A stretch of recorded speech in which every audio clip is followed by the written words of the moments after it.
समझने की बात है। भक्ति अपने आप में स्वतंत्र है। एक भक्ति ऐसी है जो केवल अकेले सामर्थ्य रखती है साधक को पार करने का, लेकिन और कोई साधन में बल नहीं है। कोई केवल ज्ञान के बल पर कहां तक जाएगा कठिन है कहना।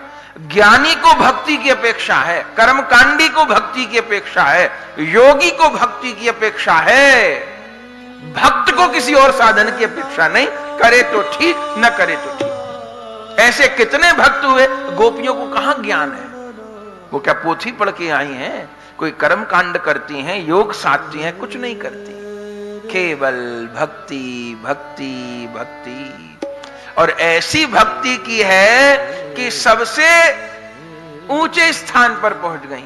उद्धव जी से ज्ञानी गोपिकाओं की चरणरज पाने के लिए आतुर हो गए, लेकिन भक्ति परम धन कब उपलब्ध करवाती हैं? जब भक्ति का पूर्ण रूप से आश्रय होता है। हम लोग अनन्य भक्ति नहीं कर पाते, अपनी भक्ति में कुछ ना कुछ मिलाए रहते हैं। जैसे आटा गूंधा रोटी बनाने के लिए, लेकिन गलती हो गई, आटे में एक चुटकी रेत मिल गया, ज्यादा नहीं मिला। आटा तो 1 किलो था, 2 किलो था, और रज मिट्टी मिल गई 1 चम्मच, तो क्या होगा? तो ये होगा सारी रोटियां किरकिली हो जाएगी, अब नहीं खाया जाएगा। कोई कहे कि भाई आटा तो 2 किलो था, 5 किलो था, और जरा सी मिल गई गलती से, कोई बात नहीं, वो मिल गई तो मिल गई। अब हर रोटी में पता चलेगा कि किरकिल मिली है, एक एक कौर बता देगा किरकिल मिली है। तो वो भोजन देखने में बढ़िया लगेगा, रोटी देखने में तो बढ़िया लगेंगी, फूली फूली बनाई है। साग रोटी देखने में बढ़िया लगेगी, पाने में बढ़िया नहीं लगेगी, पाते ही मुंह में किरकिल आएगी। ऐसे जिस भक्ति में अन्य साधन मिले हैं वो देखने में तो बढ़िया लगेगी, प्रभाव दिखाई देगा, विस्तार दिखाई देगा, चमत्कार दिखाई देंगे, लेकिन पाने में बढ़िया नहीं लगेगी, स्वाद नहीं आएगा, पेट नहीं भरेगा, कल्याण नहीं होगा। और किसी ने कहा मैं तो जबरदस्ती ये वाला भोजन करूंगा तो शरीर को भी हानि पहुंचा सकता है, कल्याण नहीं होगा। कल्याण कब होगा? जब आटे में चलो और किसी के पास घी तेल न हो, केवल सूखी रोटी बना दे तो भी काम चल जाएगा, पर किरकिल न मिली हो। सूखी रोटी खाई जा सकती है, पर किरकिल मिली रोटी नहीं खाई जा सकती।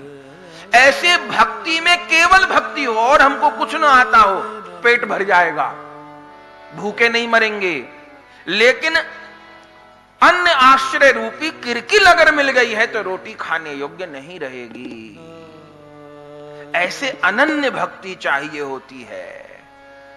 अनन्य भक्ति ही भगवान को वशीभूत करती है।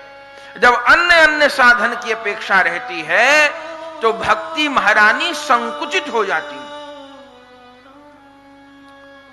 हाँ, एक ज्ञान मिश्रा भक्ति भी है। कितना तो भक्ति रसामृत सिंधु में रूप गोस्वामी जी वर्णन किए, लेकिन उन सबको महाप्रभु जी ने राय रामानंद संवाद में बाह्य बताया है। गौर कथा में सुनते हैं ना राय रामानंद जी का संवाद। राय रामानंद जी से महाप्रभु पूछते हैं गोदावरी तट पे, प्रभु कहे राय कहो कि साधन साध्य, साधन साध्य क्या है? राय कहे महाप्रभु ज्ञान भक्ति है। प्रभु कहे एहो भाई आगे कह। कितने क्रम से महाप्रभु जी चलाते चलाते चलाते मधुर भाव तक लेके आते हैं। तो ज्ञान मिश्रा भक्ति भक्ति तो है, लेकिन महाप्रभु उसको बाह्य कहते हैं, क्योंकि उसमें अनन्य भक्ति नहीं है। बोले ज्ञान मिश्रा भक्ति की कमी क्या है? ज्ञान मिश्रा भक्ति में अभाव यह है कि वहां पर अपने साधन की भी अपेक्षा है। साधन का त्याग नहीं है, साधन की अपेक्षा का त्याग है। कबीर दास जी कहते हैं सुतवित नार 3 आशाएं त्याग सके तो त्याग रे। किसी ने अर्थ मान लिया। कबीरदास जी कहते हैं सुत को भी छोड़ो, वित को भी छोड़ो, नारी को भी छोड़ो।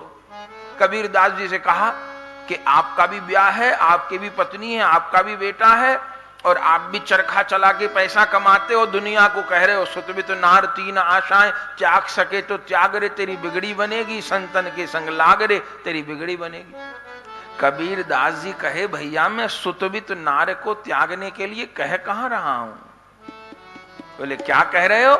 मैं कह रहा हूं सुत वित नार तीन आशाएं, त्याग सके तो त्याग रे तेरी बिगड़ी बनेगी, संतन के संग लाग रे